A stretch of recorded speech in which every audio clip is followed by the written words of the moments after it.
Microsoft Student Partners, sou MCP Windows 8 e Windows Server 2012. E tem meu blog aí, quem quiser dar uma acessada depois, e meu Twitter para me acompanhar, tirar dúvidas, tudo tranquilo. Pode vir falar comigo que eu sou de boa. Então, vou passar aqui. Show de bola.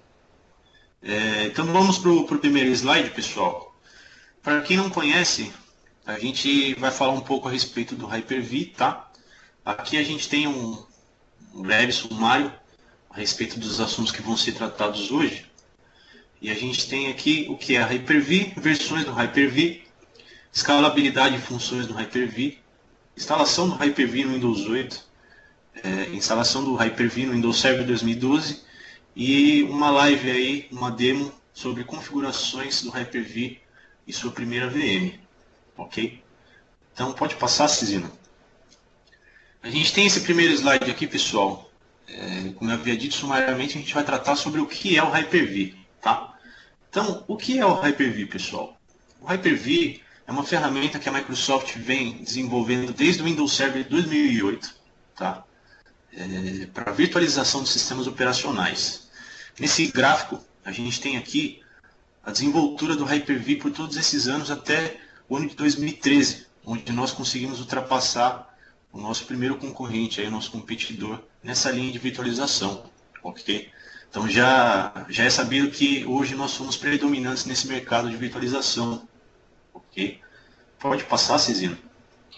Só completando, o que aconteceu? A Microsoft foi no mercado, foi nos seus clientes e perguntou: o que é que você está querendo? Eu tô entrando nessa área de virtualização, e os clientes chegaram e falaram: preciso disso, disso e disso, para poder se concorrer já com o que a gente usa.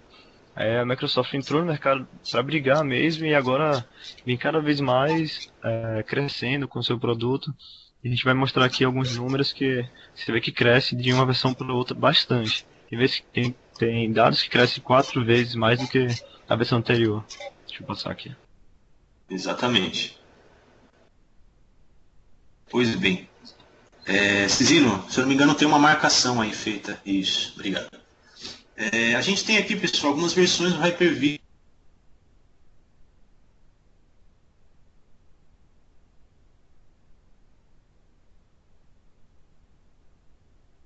A gente pode chamar de feature.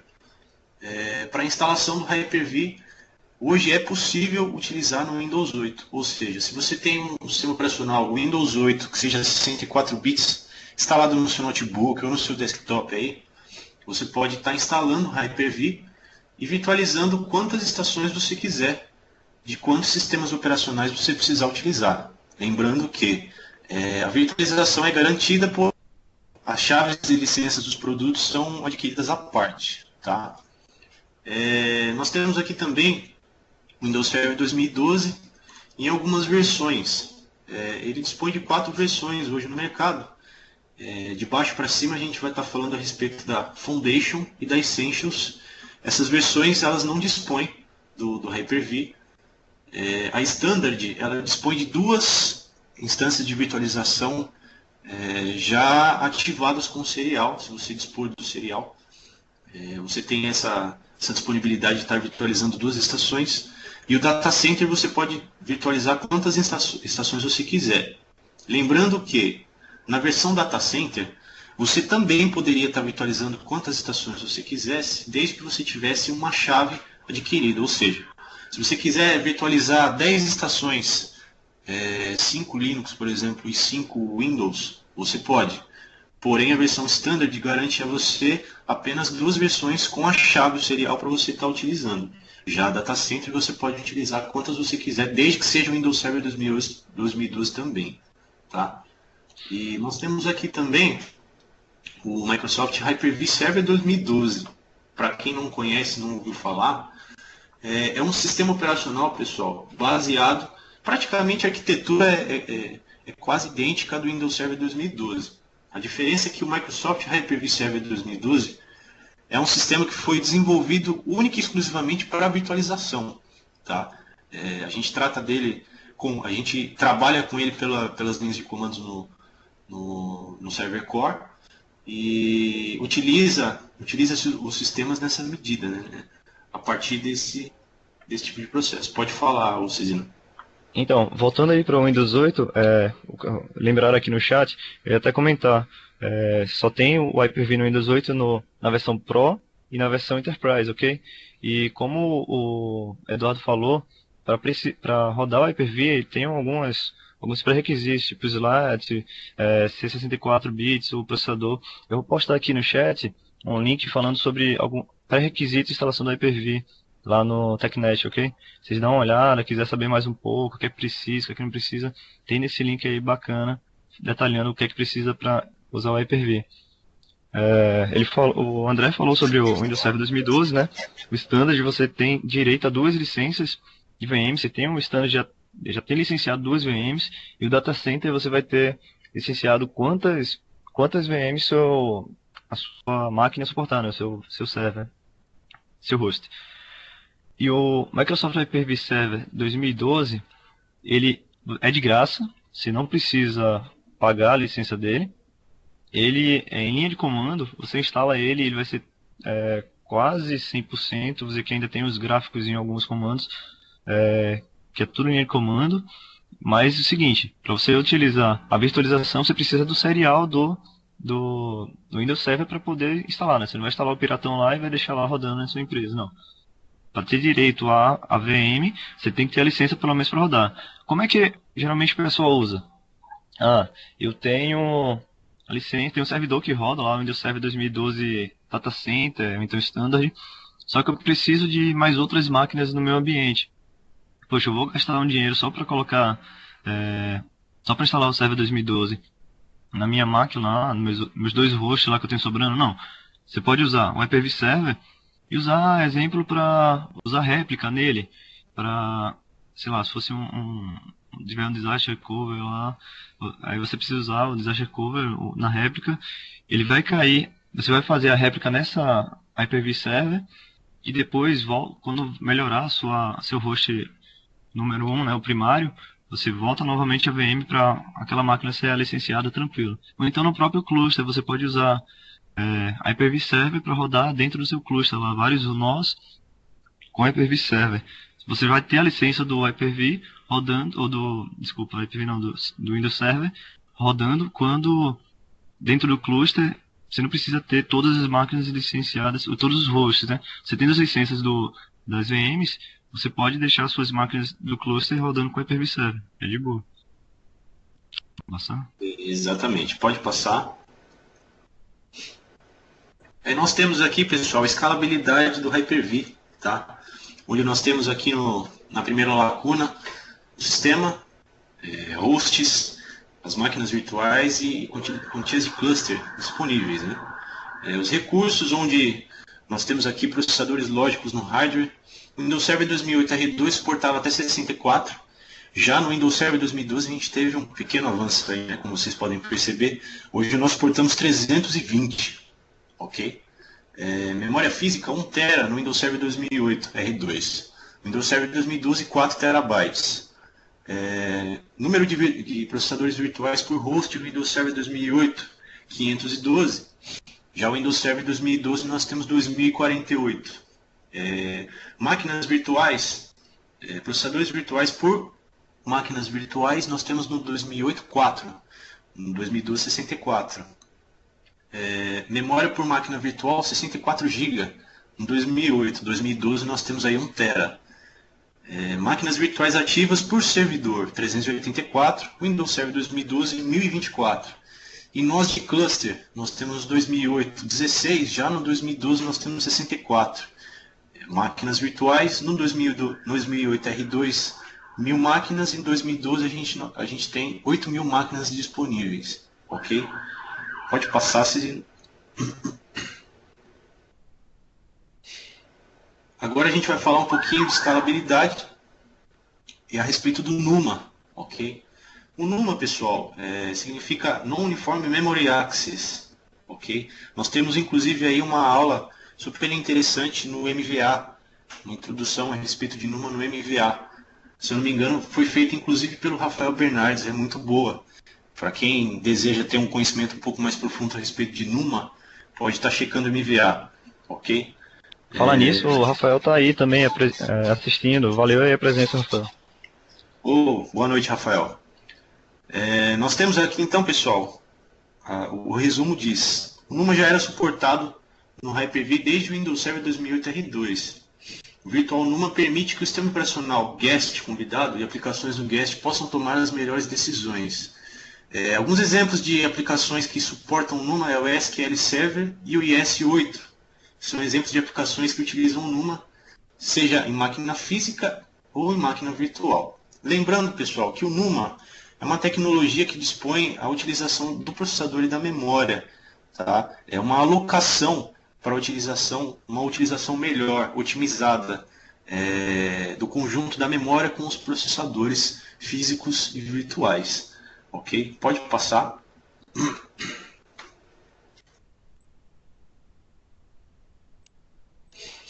Agora a gente vai falar a respeito de memória dinâmica, ou Dynamic Memory. Tá? Nós temos aqui um novo recurso da Startup Memory e o Smart Paging para ambientes de alta densidade. Ok? Startup Memory é o ato de você denominar com quanto de memória você quer que determinada máquina virtual comece a trabalhar, com a quantia de memória que essa máquina vai subir a princípio. Ok? E o Smart Paging para ambientes de alta densidade, ele vai estar regulando aí, junto à memória dinâmica, a quantia ideal de utilização de memória que a sua máquina pode estar utilizando. Tá? Isso tudo automaticamente. O Dynamic Memory pode ajudar bastante você no seu ambiente, porque tem máquinas que você vai estar lá às vezes obsoleto, não vai estar utilizando e vai estar ocupando espaço lá no seu servidor que você poderia alocar em outras VMs, ter aquele balanceamento, né? Aí vou passar aqui o slide, ele vai mostrar um pouco detalhado que você pode setar quanto você vai iniciar de memória, mínimo de RAM que ele pode ter, o máximo de RAM, o percentual de buffer que vai subir na memória, sei lá, vai subir de 20 em 20% enquanto for precisando. Essa máquina aqui, a última opção lá embaixo, vamos dizer que como é que eu posso dizer? Criteriosa ela, sei lá, ela tem mais prioridade que as outras VMs, aí eu vou dizendo qual é a prioridade dele aqui embaixo, se é baixa, se é alta. É muito bacana a memória dinâmica, né? Por causa disso, você pode balancear essa memória no seu servidor, né? Você pode ter lá, às vezes você bota 10 GB de RAM na máquina que é de TS, durante o dia tá lá topado, todo mundo usando, só que durante a noite ninguém tá usando, aí vai diminuindo a memória lá, não precisa estar usando tudo, que já economiza a energia também. Exatamente. Então pode prosseguir. Aí nós vamos falar agora do novo formato VHDX. Ok, pessoal? A gente dispõe aí também do formato VHD. Quando a gente fala de VHD e VHDX, isso está relacionado diretamente a discos. Tá? Então a gente vai falar aqui sobre a capacidade de armazenamento, que é de até 64 terabytes no formato VHDX. Nós temos proteção contra a corrupção de dados caso haja interrupção de energia. Ok? Alinhamento otimizado da estrutura para discos de grandes setores. E isso ajuda a garantir a qualidade do desempenho em discos de grandes setores, inclusive. Tá? Lembrando que o Hyper-V suporta um novo formato de disco rígido virtual. Aí nós temos aqui grandes alocações em 1 MB alinhados, região do cabeçalho. Esse gráfico mostra o formato do disco rígido VHDX, né? As melhorias que foram implantadas, inclusive. Pode avançar, Cezino?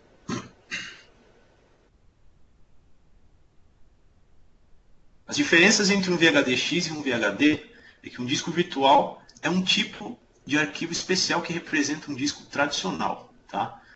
O formato VHDX possui benefícios em comparação com o formato VHD, que era utilizado no 2008, inclusive, formato antigo.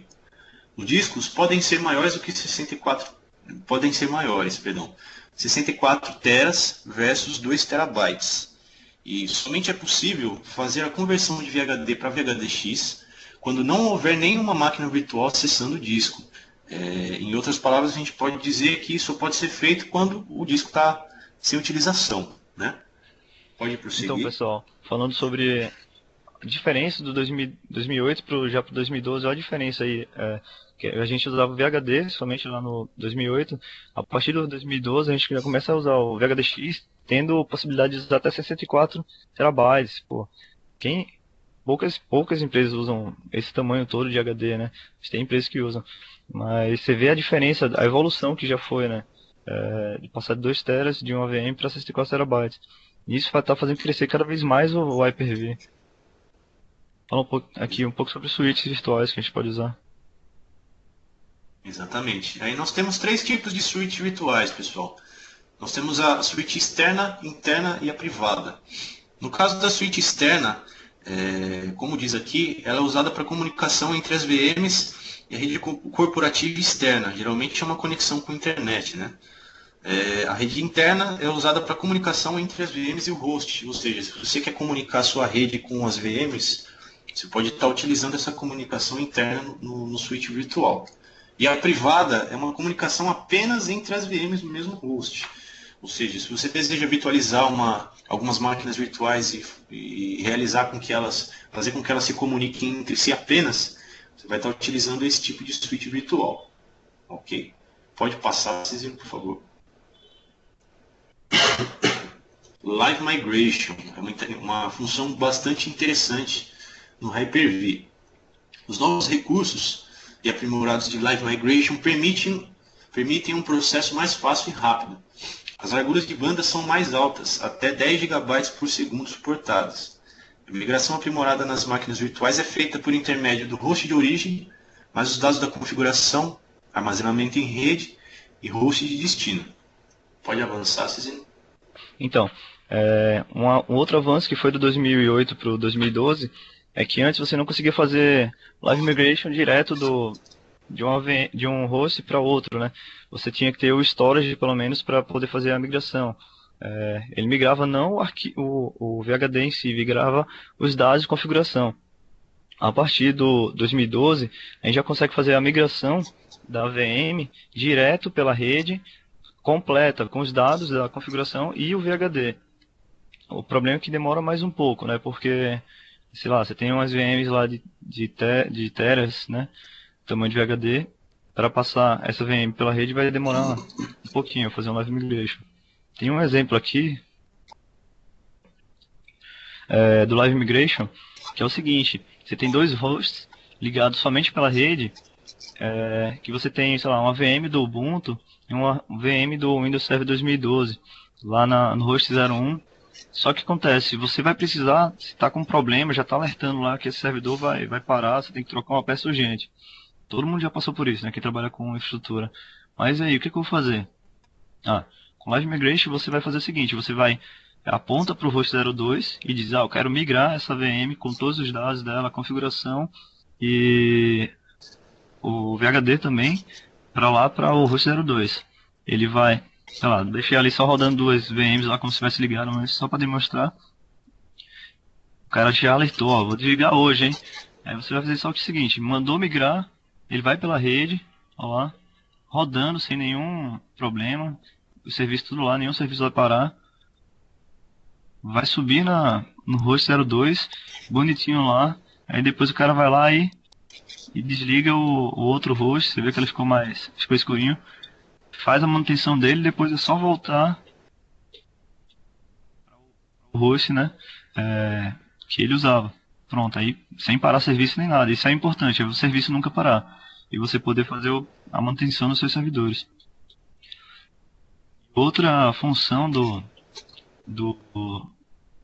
Hyper-V no 2012, que chegou agora a partir de 2012, foi a réplica, né?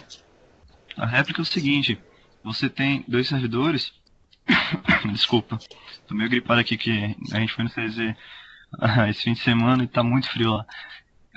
Vim com a garganta lascada aqui. O que acontece? Você tem a réplica, o que você vai fazer com a réplica? Eu tenho 2 VMs rodando, só que caso eu tenha algum problema nesse servidor 1, como é que eu vou fazer? Eu vou pegar o backup, eu vou subir para o backup e demora muito, né? Você pode fazer o seguinte, você bota a réplica, ativa a réplica do servidor 1 para o servidor 2. A diferença, quando eu fiz isso na Live Migration, o servidor saiu rodando do host 1 para o host 2, e quando chegou no host 2, ele ficou lá rodando no host 2. Agora não. O que aconteceu? Eu passei a réplica para o host 2, você vê que lá no host 2 ele está escuro. Por que está escuro? A VM está lá, as duas VMs estão lá, só que elas estão desligadas. E a cada 5 em 5 minutos, que foi a configuração que eu colocaria, ele está passando todos os dados para a VM que está lá desligada. Só fazendo a replicação lá para a VM estar desligada. Caso ocorra desse host 01 desligue, ó, deu problema aqui, eu posso subir, ó, desligou aqui, eu posso lá no outro lado, no host 02, subir a VM do estado que ela estava no outro host. Por quê? Todos os dados ela está me passando em 5 minutos. No máximo eu posso perder até 5 minutos. Depende da sua configuração, né? Você pode botar outra quantidade de tempo, outra quantidade de screenshots que eles tiram, que é usado. Ok? Muito bacana isso, porque já teve até exemplos.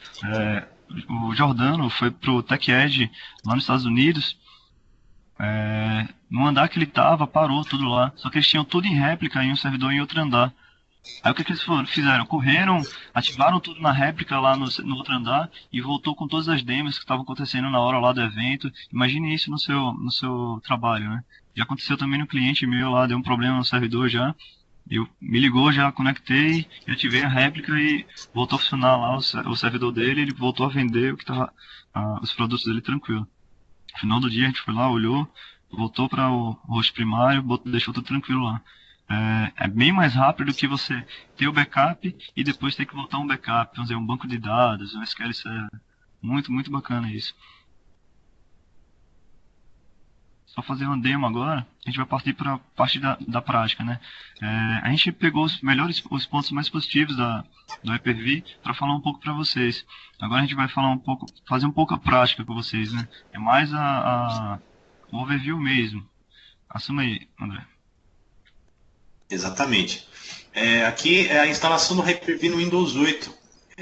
Vocês vão notar que a mudança do Windows 8 para o Windows Server 2012 no que diz respeito a essa instalação é muito pequena. No caso do Windows 8, vocês vão reparar que ela é realmente uma feature, tá? Ela fica ali no Windows Features e a instalação pode ser feita por intermédio desse painel. Se você acessar o seu appwiz.cpl ou instalador de programas do Windows, você acessa o Windows Features e consegue marcar a caixinha do Hyper-V. Lembrando que você precisa ter um processador 64 bits e nas versões Pro Enterprise do Windows 8, ok? Pode passar, Cisino. Okay. Só comentando aqui um comentário que fizeram aqui no chat. O Rafael Bernardes, ele fez até um MVA sobre réplica. Quem quiser olhar lá, bem bacana, já dei uma olhada. Eu aprendi bastante nos MVA do Rafael Bernardes. E ele também já fez um post lá falando sobre como fazer por script, tudo bonitinho. É bem bacana. Vão lá no MVA que vocês aprendem bastante. Exatamente. E valeu aí, Rafael, por ter comparecido.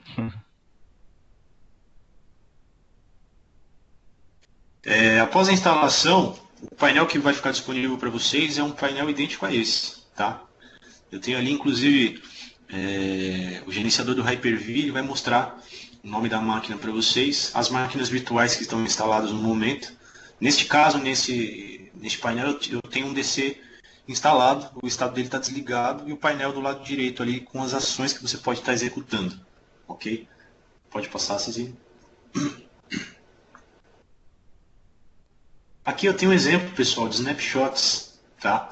É uma funcionalidade fantástica que a gente dispõe aí do Hyper-V, que disponibiliza com que a gente tire praticamente uma foto do sistema operacional, tá? Lembrando que o snapshot, pessoal, não pode ser utilizado como método de backup, ok? Backup é uma coisa, snapshot é outra coisa, tá? Mas, retomando, o que é um snapshot? Se você tiver uma configuração X no sistema operacional e quiser tirar uma foto do sistema, você clica com o botão direito e tira um snapshot do sistema operacional. A qualquer momento você pode estar revertendo essa configuração, tá? Então é uma função aí imprescindível, se é que eu posso dizer, para que você consiga estar utilizando o snapshot, ok? Pode prosseguir. Neste print, eu tenho aí uma estação com Windows 8 instalado e o meu DC em funcionamento. Eu até deixei os aplicativos abertos ali embaixo. Nós temos navegadores, eu tenho ali o PowerPoint, eu tenho o Photoshop aberto ali embaixo. Então vocês conseguem perceber que este computador é um computador de utilização residencial, ok? E ele dispõe aí do Hyper-V e eu consegui virtualizar o meu Windows Server 2012 tranquilamente, ok? Pode passar.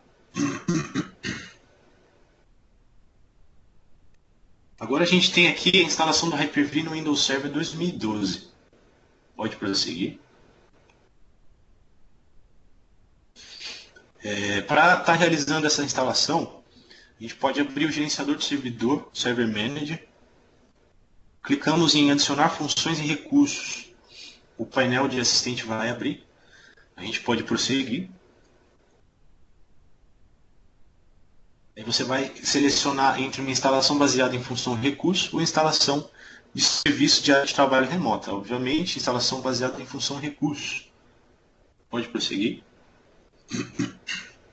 Nós temos aí o servidor que vai ser o servidor de destino, né? O servidor no qual vai ser instalado o recurso. Se você tiver mais de um servidor no seu pool de servidores, você pode estar instalando isso remotamente também, tá? Lembrando que o Windows Server 2012 dispõe dessa função, para que você consiga instalar determinados recursos, gerenciar outros servidores de um local só. E para quem não quiser gerenciar ele de um outro servidor, por exemplo, um outro Windows Server 2012, você pode estar baixando o RSAT no Windows 8 ou no Windows 7, independente, que vai disponibilizar para que você se conecte a esses outros servidores. Tá? Pode prosseguir. E nós temos aí a role do Hyper-V. Marcamos a caixinha, clique em próximo.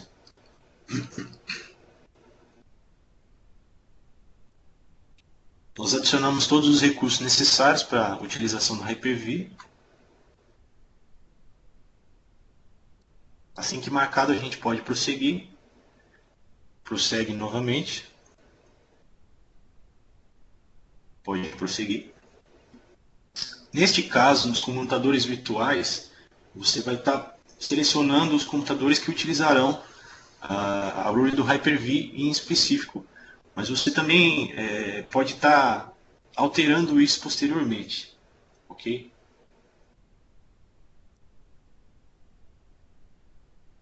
A gente tem aqui a migração. Nessa Pode tela falar. aqui, a gente pode, aquilo que a gente estava botando, né, o Live Migration, a migração, tanto a migração quanto a réplica, ele pergunta se você vai utilizar servidor Kerberos ou então credencial. A diferença, Kerberos você vai ter que estar no domínio lá para autenticar, e o credencial você vai ter que ter pelo menos um certificado para poder ter autenticação entre um servidor e outro. Ok?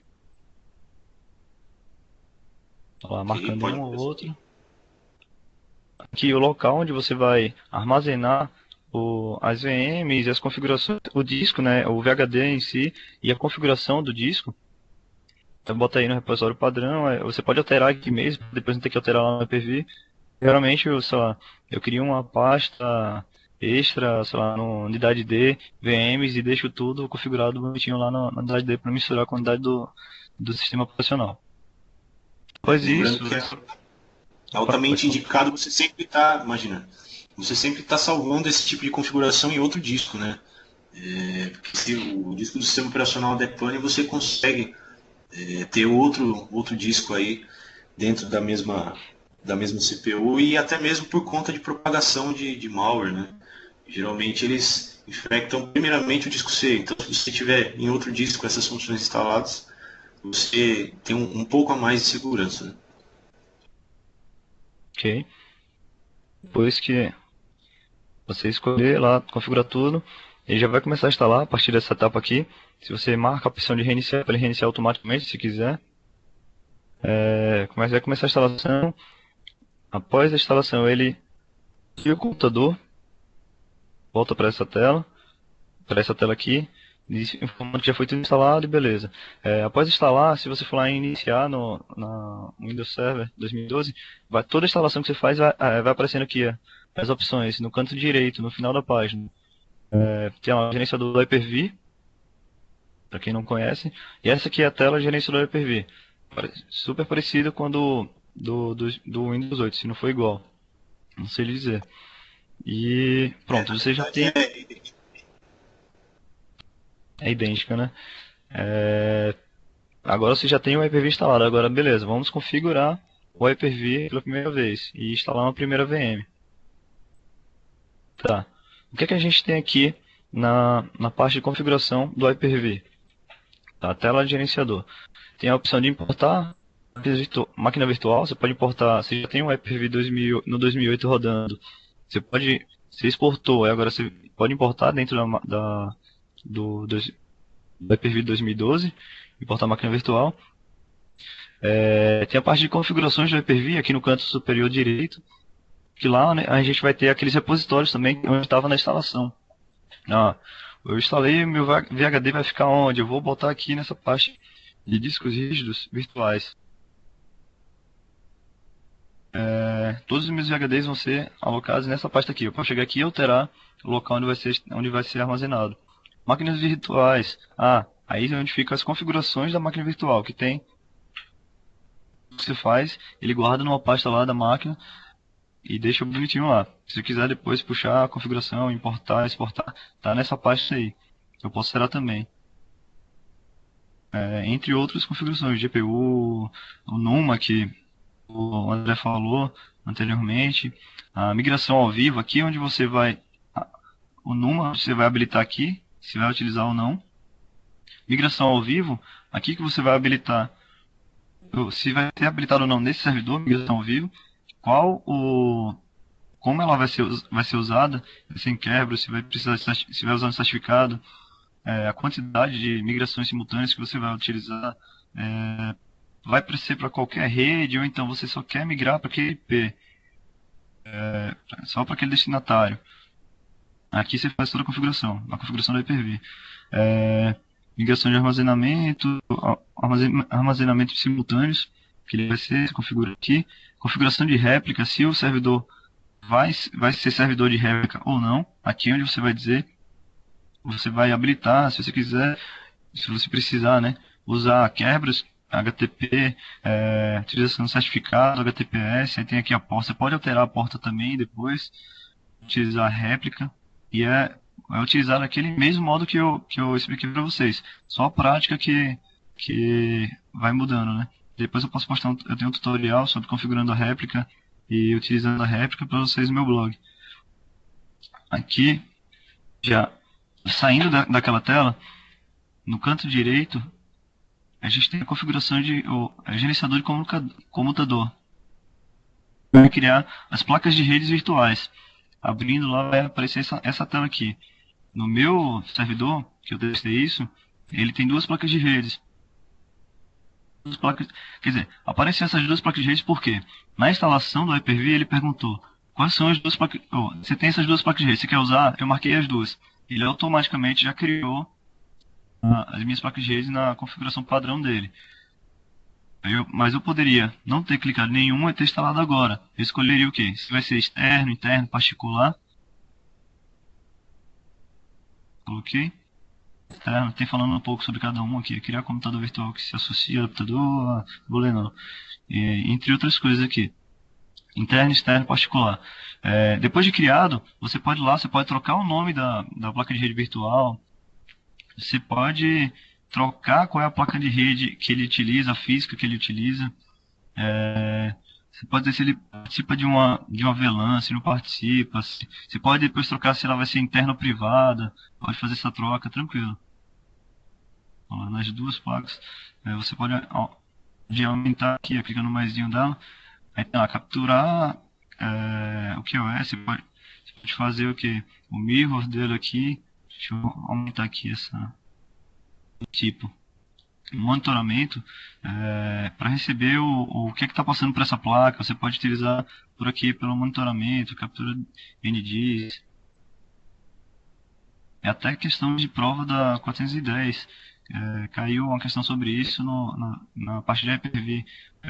Se tem monitoramento, como funciona. Ok. Agora, já configurei meu Hyper-V básico, configuração básica.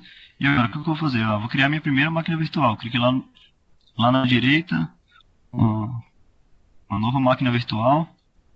Aí vem e aparece esse assistente aqui. Só vou clicar em avançar. Eu clico, coloco o nome da máquina virtual que eu quero. Digo qual é o tamanho da memória que eu vou utilizar. Se eu vou usar já memória dinâmica ou não.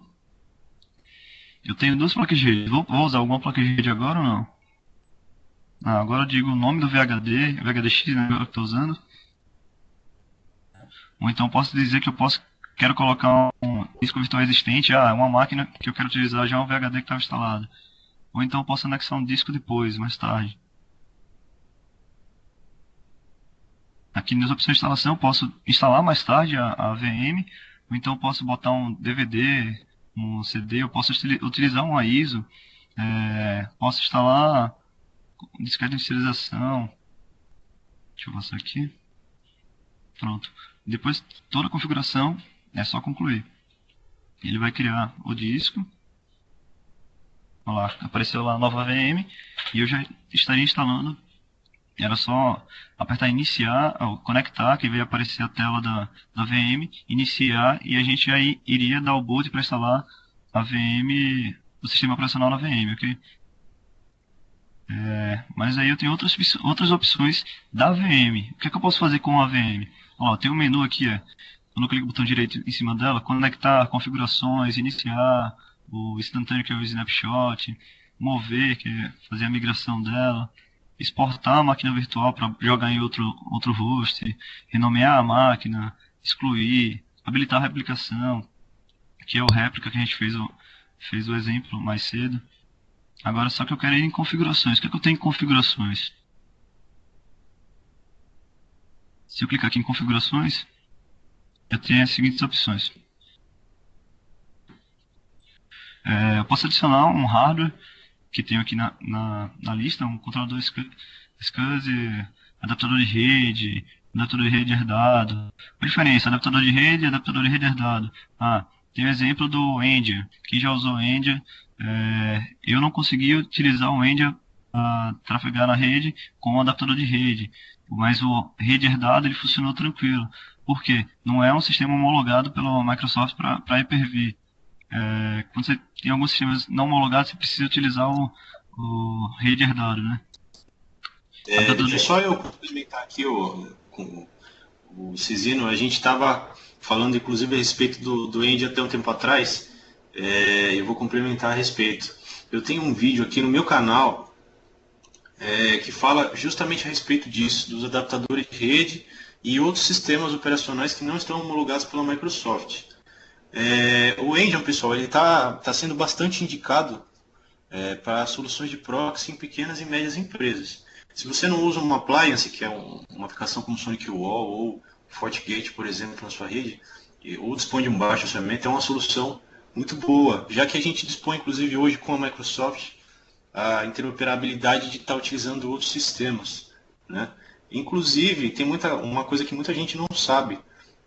O próprio Hyper-V, se você, por exemplo, precisar instalar uma instalação do Linux, o Hyper-V Server 2012, e você tiver problemas com drivers, por exemplo, você pode estar pegando o seu telefone e ligando no suporte da Microsoft, que eles vão te auxiliar com todo o suporte que você precisar no que diz respeito à instalação do sistema operacional e no tocante a drivers também, né?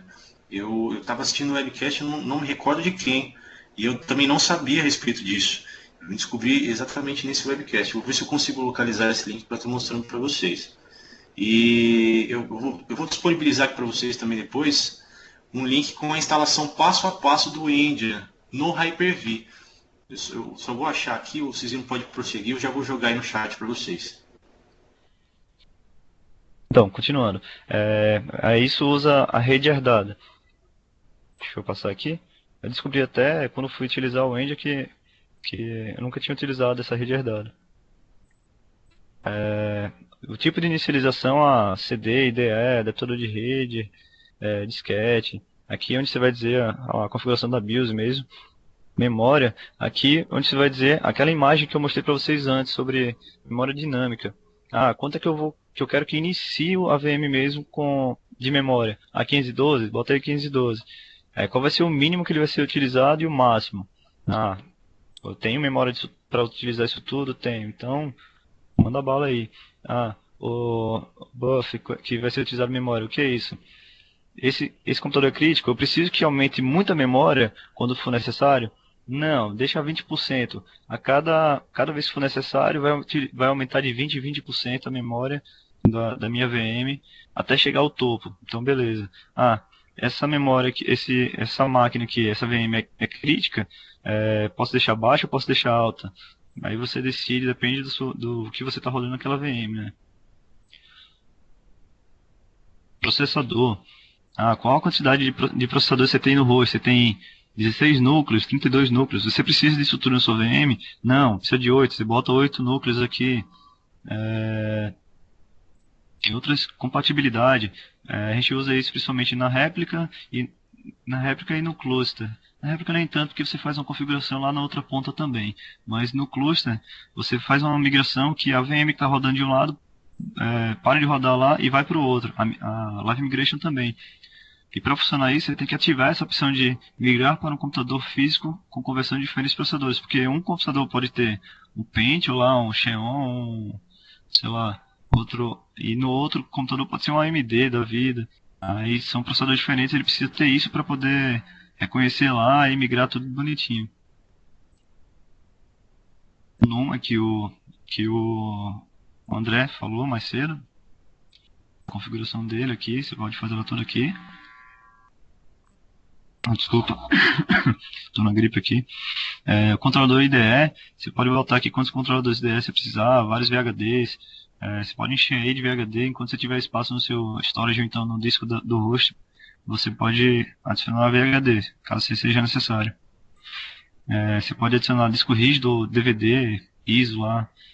Aqui é no caso um disco rígido, um VHD, VHDX, onde você tem as opções de adicionar um novo, editar. Você pode editar ou dar um shrink nele, diminuir o espaço que tem sobrando, aumentar o espaço do seu VHD. Eu inicialmente criei o meu como dinâmico, mas só que o meu disco dinâmico era até 50 GB, só que minha VM já está chegando 45. O que eu faço? Não, você vem aqui em editar, tem a opção lá de expandir. Você vai expandir para 100 GB agora, eu quero ter um espaço um pouquinho mais espaço. E ele faz tranquilo aqui. Inspecionar se o HD está tranquilo, se não está. O VHD da VM está errado, sei lá. Estou montando a primeira vez aqui. Eu vou lá, procuro e boto o VHD da VM que já existe. Tem outra opção lá, bem bacana, que é o diferenciado. Você escolhe o VHD diferenciado você já tem um Windows Server 2012 pré-instalado lá, bonitinho. Você fez o scrap nele. Você procura, bota o HD diferenciado e usa como referência. Você aprende com o Rafael Bernardes também. Valeu aí. Você usa lá o HD diferenciado e usa como modelo, né? Ele vai criar um novo VHD utilizando o modelo daquela referência. Tudo configurado bonitinho lá. Deixa eu passar aqui as opções. Você pode utilizar o controlador SCSI também, de disco, adaptador de rede. Aqui eu não tenho nenhum conectado, mas eu poderia, daquelas adaptadores que eu configurei, o computador lá que eu configurei, e vocês viram que eu tinha dois, eu poderia clicar aqui e adicionar um dos dois e dizer se ele habilita interface virtual do LAN. Poderia usar o VLAN aqui, né, para comunicar com algumas máquinas da rede ou não, gerenciamento de largura de banda, dizer o máximo que a banda pode chegar nessa VM ou não. Tudo faço configuração aqui no adaptador de rede. Olha lá, as opções lá, os dois computador que eu criei lá virtual, direcionando para o computador físico mesmo. E aqui você vai configurar os serviços de integração da VM com o host. Eu tive até um problema, eu tava até usando um desse com uma VM que eu tenho no AD, com a sincronização de data. O que acontecia? Tava errado lá no host a hora, e toda vez que meu AD reiniciava, ou então, sempre que eu via a data errada, o horário errado, eu ia lá e alterava, do nada ele voltava para hora antiga. Aí eu fiquei, poxa, por que ele tá voltando para hora antiga? Depois eu fui olhar, pesquisei, tá. Dentro do serviço de integração da VM tem a sincronização da hora e a data com o host. Se o host estiver com a hora errada, a VM também vai pegar aquela hora do host. Aí, sei lá, é um AD, geralmente eu tiro para eu poder controlar a data, a hora do AD lá. Troca de dados, backup instantâneo, você faz tudo aqui. Serviço de integração. Local do snapshot. Qual vai ser a pasta padrão para snapshot? Você vai configurar aqui nessa aba. Caso, quando o servidor iniciar, o que você vai fazer? Qual a ação da VM? Você quer que ela não faça nada? Inicie sempre automaticamente, esperar tantos segundos para iniciar. Geralmente eu deixo iniciar automaticamente, ou então eu deixo sempre iniciar, mas eu deixo um tempo, né, de atraso para não entrar tudo de uma vez, as VMs não subir todas de uma vez, sei lá, bota as principais, 0, as outras vou botando 30, sei lá, 60 segundos, para com o tempo ela subir uma atrás da outra.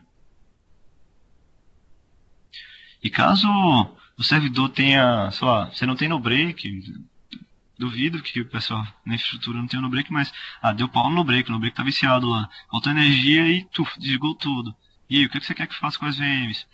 Salva o estado da máquina virtual, desativa a máquina virtual, desliga o sistema operacional convidado. O padrão já vem essa opção, né? Salvar o estado, porque ela salva aonde a máquina estava, aí o servidor desliga. Quando ele iniciar, aí já daquele estado salvo, ele já inicia e você não tem diferença nenhuma lá, você não nota nada. Às vezes pode dar errado, mas é sempre bom ter um no break bom, né?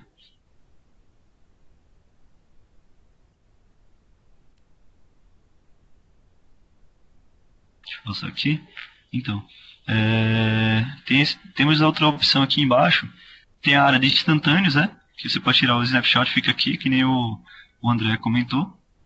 Tem a parte aqui do resumo lá da VM, onde você diz o que é que tem, o que está acontecendo com essa VM, né? O resumo dela, o nome, se está em cluster ou não, observações, você pode botar observação, a hora lá que ela está rodando, que foi criada. Tem a parte de memória, quanto de memória aquela VM tem. Aí aí ele está habilitado em memória dinâmica, ela diz, você não precisa ir lá em configurações para ver isso. Aqui embaixo mesmo, na aba memória, você já consegue ver a máquina está com memória dinâmica habilitada e ela vai de X a Y lá. Memória atribuída, demanda de memória, você vê o status dela, tudo, porque ela não está ligada a essa VM, não estava ligada a essa VM. Aí você ia conseguir ver detalhado o que é que qual é o estado dela no momento, né? A parte de rede, qual adaptador de rede que ela está utilizando, daqueles comutadores, o IP, o endereço IP, o status da rede dela, se tá, como é que tá. A parte de replicação, essa aqui é uma que eu gosto muito de olhar, a parte de replicação, porque eu habilitei a replicação do host 1 para o host 2 e aí, eu sei como é que eu vou saber se ela está ou não fazendo a réplica direitinho. Tem algumas técnicas lá para você ir lá no host 2 e testar se a VM está funcionando ou não. Mas você pode vir aqui também, tipo de replicação, o estado de replicação ele vai dizer tá ok, se não tá em um warning, o tempo, a última replicação, integridade de replicação, servidor, quem é o servidor primário, quem é o servidor réplica. Às vezes o que acontece? Como foi dado no exemplo, o servidor caiu e subiu no outro. Você mudou a máquina, a VM para o outro lado lá. Aí ele vai dizer, sei lá, às vezes você pode se perder lá, principalmente cliente. Não entende muito e vai, caramba, qual era a mesma original? O cara vai vir aqui, opa, o servidor primário é tal e o réplica é o outro. Então vou voltar lá para o outro que ele era original. A última sincronização, não foi aplicada, né, mas diria qual foi a última data, o último minuto que foi aplicado. eu acho que isso que eu falei aqui foi o geral, foi um geralzão que eu e o André preparamos, geral mesmo sobre a Hyper-V e a sua estrutura, né? Instalando e tudo que você tem dentro do Hyper-V. Queria agora ver as perguntas de vocês, era isso que a gente queria abordar para vocês e falar um pouco sobre tirar as dúvidas de vocês que vocês têm. Também queria chamar o Rafael, né, para falar algumas palavras aqui. Deixa eu botar ele como apresentador. Beleza, Rafael?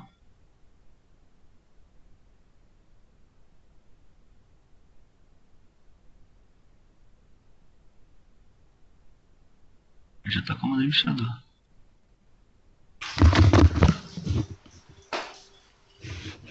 Deve estar me ouvindo e vendo aí. Tá me ouvindo e vendo? Tô ouvindo, vendo não. Tá vendo aqui não? Show de bola. Pode prosseguir. Estão vendo? Estão vendo? Sim, sim. Só para eu ver aqui, eu existo. Vou botar minha tela aqui. Deixa eu botar aqui a tela secundária. Se tiver barulho de cachorro aí, por favor, são 2 bulldogs que eu tenho hoje, né? Então está uma barulheta aqui de bulldog. Vou colocar minha tela aqui. Dá logo próximo, pessoal. Seguinte, primeiramente, agradecer o esforço de vocês aí que está fazendo essa série de webcasts, é muito bom. Vou tirar esse fone aqui e vou passar a não ouvir vocês, tá? Cara, tá fera, tá show de bola mesmo. Confesso que eu fiquei muito tentado a enviar uma proposta para participar, só que estava no meio de curso, turma, viagem, e acabei não conseguindo. Mas sempre que eu posso, eu estou assistindo aqui vocês e tá muito legal, tá bem legal mesmo. Acho que a base da pirâmide realmente é aquela que você tem que incentivar, crescer e continuar, entendeu? E daí o pessoal continua. Vocês deram a base legal do Hyper-V, clara, prática, objetiva, com exemplo de mercado, e agora o pessoal se vira aí e começa a estudar. Vou dar só uma contribuição, tá aí na tela o Microsoft Virtual Academy. Para quem não conhece, é a melhor fonte para aprender material Microsoft no momento, tá? Depois do Copyright, óbvio, né? Mas tudo bem. Então, é a melhor fonte de aprender material. Eu coloco muito curso no MBA, tá?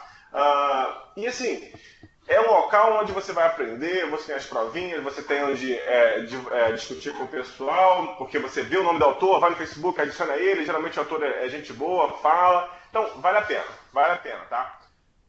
Sobre o webcast de hoje, tem 2 MVAs que eu coloquei sobre que eu entro um pouquinho mais a fundo em alguns aspectos. O webcast foi sensacional e deu a base. Agora você tem que ir avançar nisso aí. Avançar para estudar para a prova, para fazer um trabalho digno no Hyper-V, porque tem muita implementação ruim no mercado, tem muita implementação ruim por aí. Por favor, não seja mais um desses, né? Vamos fazer um trabalho direito, digno do que o pessoal está se esforçando para passar para vocês. Então vamos lá.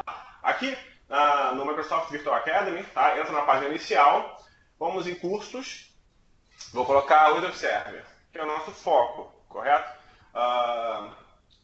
Aqui, vou tirar uma onda aqui, vou botar os mais votados, né? E vamos ver quem vai aparecer. Beleza. Esse curso aqui, que foi o que o pessoal falou, Disaster Recovery com Hyper-V Réplica, tá? Esse curso aqui é mais denso, mais a fundo sobre o Hyper-V Réplica. O Paulo e o pessoal passou o Hyper-V Réplica, que eles têm que passar e têm que falar, mas olha, o Hyper-V Réplica é aquilo que eles falaram e tem muito mais coisa. Dá para falar horas e horas de Hyper-V Réplica. Assim como Live Migration, tá? Pega esse conteúdo que foi passado e vai a fundo. Precisa de Live Migration? Vai estudar Live Migration. Precisa ver algum outro assunto aí? Vai dentro, cai dentro, tá? A tecnologia não dá para você ficar só na superfície. A nossa função como colaborador é passar o básico inicial, entendeu? E depois você vai se virando aí. Aqui tem Disaster Recovery com Hyper-V Réplica, tá? Recomendo, deixa eu ver se consigo clicar aqui sem logar. Acho que consigo. Tem a parte do script aqui. Automatizando o Hyper-V Réplica, tá? Essa parte aqui é onde tem um script que foi mencionado, tá? Porque o Hyper-V Réplica não é uma situação de alta disponibilidade, né? Ele é um disaster recovery, um site backup. Então, se você quiser automatizar ele, você pode fazer utilizando esse script aí, tá? Mesmo assim, não recomendo que você faça sem saber o que estiver fazendo, tá? Então, vai dar uma olhadinha, tá? Por exemplo, failover de TCP/IP, importantíssimo, importantíssimo. A máquina virtual está de um lado, o Hyper-V vai para outro lado, ela vai ganhar outro IP, ela vai para outra rede, você tem que saber lidar com isso, tá? E Hyper-V réplica em grupo de trabalho, sem domínio, dá para fazer, funciona, tá? Você vai ter que usar o KDSSP, um certificado, mas eu ensino também como gerar um certificado, se você não tiver, autoassinado, vai funcionar na boa, tá? Você manda sem domínio, também às vezes é um case que pode ser interessante, tá? Mais de Hyper-V, alta disponibilidade com o Hyper-V Server 2012. O Hyper-V Server está em nome só para fazer um marketing do Hyper-V Server, mas é alta disponibilidade de Hyper-V, de máquinas virtuais. Live Migration, cluster, é tudo um pouquinho nesse curso aí. Eu uso bastante comando PowerShell para você aprender a montar um cluster e tal. E só, né? Acho que só. Eu não sei se eu tenho outro aqui na parte de virtualização. Deixa eu ver aqui. Vamos organizar também. Vamos votar também o Rafael Bernardes aqui no MVA, sempre, né? Por favor. Aqui. Alta diferença. São os mesmos, né? Que faz parte dos mesmos, tá? Tem um aqui que eu falo bastante sobre o nó Numa, mas eu não estou achando o nome dele. Eu fiz com o Carlos Lauf. Se alguém achar depois, me fale, por favor. Eu mando o negócio do curso, o Rara muda o nome. Eu não faço ideia. Esse do Hyper-V réplica era outro nome que eu passei para ele, tá? Entrou esse nome aí, não faço ideia. Então, tem um aqui que eu falo sobre o Numa. Quando está em 2012, virtualização, cadê? Esse aqui eu fiz com o Carlos Lauf, com a equipe do Cooperate. Esse aqui eu falo sobre o Numa, bem mais a fundo, tá? Numa, se bem que foi muito bem explicado, aquele PowerPoint que foi colocado aqui está muito bem legal, não vai acrescentar muito para vocês. Então é isso. Eu vou encerrar minha apresentação aqui, porque eu só entrei de entrão mesmo, tá? Não estou vendo o chat aqui. Vou ficar por aí no chat. Se quiser falar alguma coisa sobre licenciamento, que é mais específico e tal, eu vou estar por aí. Valeu, obrigado pela oportunidade de aparecer, pessoal. Valeu. Valeu, Rafael. Valeu mesmo. É bom o pessoal conhecer os cursos aí no MVA. São vários cursos bacanas. Primeira vez que eu tive contato com o cluster foi nesse de alta disponibilidade que você fez. Dele eu saí pesquisando de altas coisas aí e montei até o próprio cluster lá da empresa. Foi bem bacana. Quebrei cabeça em algumas coisas lá e aprendi de boa. Mas foi uma grande ajuda esse curso do MVA. Divulgando também, o Thiago Guirou também me tirou umas dúvidas aí. Tirou sim, eu disse que saí pesquisando. Tô podendo ter citado.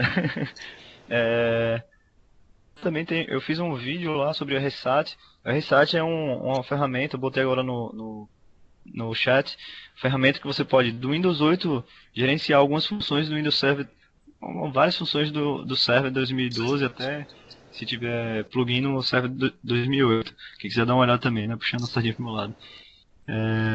Vamos lá para a parte de dúvidas. Vocês têm dúvidas, pessoal? Qual dúvida vocês têm aí? Fala aí para a gente poder responder.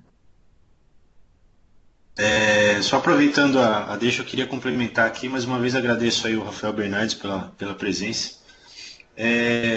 A respeito do MVA, pessoal, que diz respeito ao MVA de Numa, inclusive, como o Rafael Bernardes pôde dizer, é mais do que uma introdução, inclusive. Você pode estar descobrindo as funções, como funciona, o conceito totalmente explicado. Tá? É um ótimo caminho e a primeiro contato, se você deseja realizar qualquer tipo de prova, a 70410, inclusive, que é a primeira prova do Windows Server, do MCCA do Windows Server, tem lá o MVA exposto para você conseguir estudar, e complementando esse MVA com outros TKs, são os livros da Microsoft Press, você certamente vai ter um ótimo desempenho aí na prova. Fantástico. Esse é o momento que a gente abre espaço para as dúvidas. Se vocês tiverem algumas dúvidas, podem digitar aí no chat.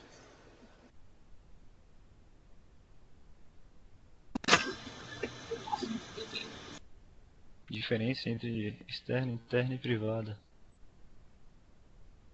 Bom, rede externa, como a gente havia explicado, é uma conexão de rede que você pode estar realizando entre as VMs contidas no host com a internet. Tá? entre as VMs do host e a internet. Rede interna, você pode estar comunicando, é limitado somente às VMs que estão rodando no Hyper-V, e você pode comunicá-las inclusive com o seu próprio host ou qualquer um outro host da rede, ok? E a rede privada você comunica apenas as VMs umas com as outras. Você fica limitado a esse escopo da rede, ok? Oracle também trabalha com NUMA. Sabe dizer aí, ou Cisino, se o Oracle trabalha com NUMA também? Não sei lhe dizer. A Oracle chegando agora aí com parceria com a Microsoft, provavelmente vai entrar sim, mas eu não posso confirmar porque eu nunca não trabalho com Oracle também. Se alguém tiver experiência. Na realidade, eu acredito que quase todas as soluções de mercado que outras empresas oferecem, na realidade eu sou meio suspeito para dizer isso, né? Mas todas as outras soluções que o mercado fornece, a Microsoft tem também. Então, assim, nós sabemos que existem outras tecnologias para diversos outros tipos de função, mas o próprio Hyper-V, por exemplo, que é o tema desse webcast, eu posso dizer para vocês que entre o vCenter da VMware e o Hyper-V, no que diz respeito à estabilidade, à utilização, a quantidade de VMs online, o downtime é muito menor. Isso eu digo na prática, porque existem determinadas coisas que na teoria é uma coisa, mas na prática você sente a diferença, né, em 100%, se é que eu posso dizer. Então, eu também não Fala, sei se a Oracle trabalha com número, mas eu acredito que essa tecnologia que você deve estar imaginando, a gente deve possuir com certeza também. e falando sobre banco, né? O SQL Server 2012, eu sei que ele já foi habilitado para, assim, o Microsoft já diz, ó, pode botar isso aí na em virtual. Eles aconselham. Agora, o Oracle, não sei dizer também como é. E já tive até muito. Já briguei uma vez com, assim, discuti com o DBA falando sobre o banco, né? Tipo, lá na empresa a gente usa DB2. Aí um DBA chegou e falou: não, a gente usava na VM, eu usava na Hyper-V. Aí os caras: não, perde qualidade, isso, aquilo. Ah, só vou dar suporte agora, que era terceirizado do RP que a gente usa. Só dou suporte agora se você deixar no host lá, só meu. Eu tive que deixar porque senão o cara não ia me dar suporte no RP dele e eu não ia comer a bronca pra mim, né? Tive que botar lá no rosto só pra ele.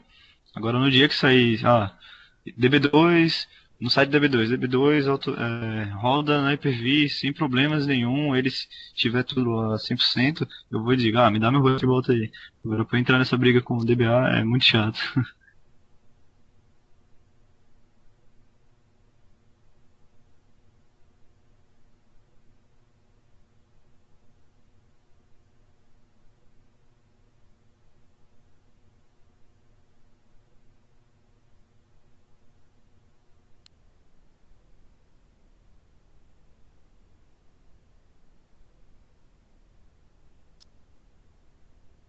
Oi, André, ainda tá aí?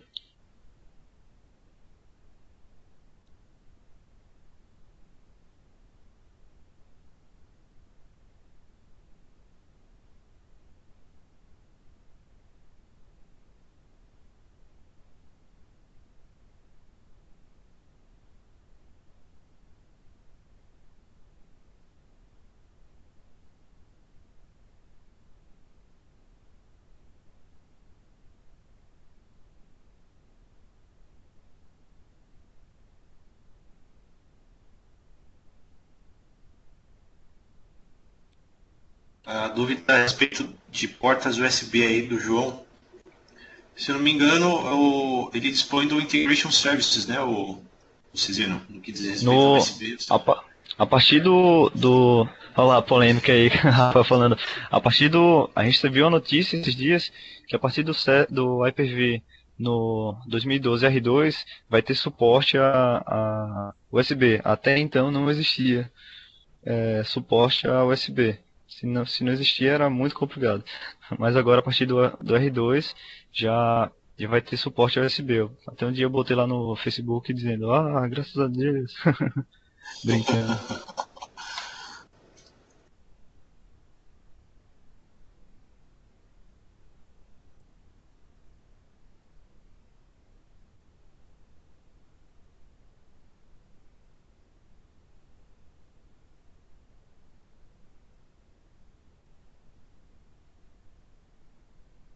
vale ressaltar aí, o Hyper-V do Windows 8.1 também tem suporte a USB, como o Eduardo Sena contribuiu aí, inclusive.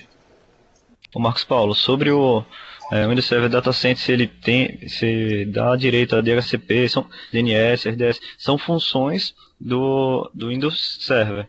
Então você tem direito a utilizá-lo. Qual a diferença no Hyper-V? No Hyper-V você precisa de outras licenças, tipo Data Center você tem todas as VMs com Windows Server 2012 Data Center licenciado, por quê? Ilimitado, até o seu host suportar o máximo. Agora, se fosse, a diferença é funções como DHCP, DNS, RDS são garantidas tanto no Data Center quanto no DHCP. Essentials, depende, eu não sei como é que está o Essentials e o Foundation, se tem ou não tem algumas funções lá. Mas no Data Center e o Standard, a diferença é somente a quantidade de licenças que você tem para utilizar nas VMs, que no Standard são 2 VMs para utilizar virtualizado, com o Windows Server 2012 Standard, e o Data Center você é limitado. A única diferença é essa. Agora o DHCP, DNS, não se preocupe, isso aí rola tranquilo. Exatamente. Eu acredito que as únicas limitações que existem no Windows Server 2012, elas aparecem somente quando você converte uma instalação full para Server Core, por exemplo. Você vai estar limitado, se não me engano, a servidor de arquivos e algumas outras funções no Server 2012, no Data Center e nas outras versões também. Mas foi exatamente o que o Cisino disse. Quando você dispõe dessa chave do Windows Server 2012, você vai conseguir usufruir de todas as ferramentas que ele dispõe para você sem nenhum tipo de limitação.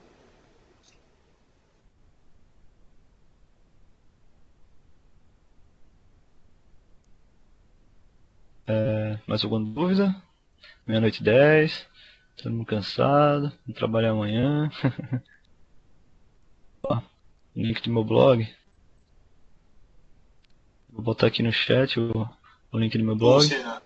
Eu vou pedir para o Senna, então, estar encerrando a gravação do webcast. A gente pode continuar online aí para fazer o network. Se o Senna puder encerrar a gravação para a gente pode abrir, inclusive, aí o microfone para os participantes estarem participando também. E de antemão eu já vou agradecer a todos aí pela presença. Só dando aquele último toque, né? Participem aí do nosso grupo lá no Facebook do WSG, que a gente utiliza para fazer, que nem o Quintas de TI, o Guiroto e o Eduardo fizeram lá, organizaram, convidaram a galera para participar.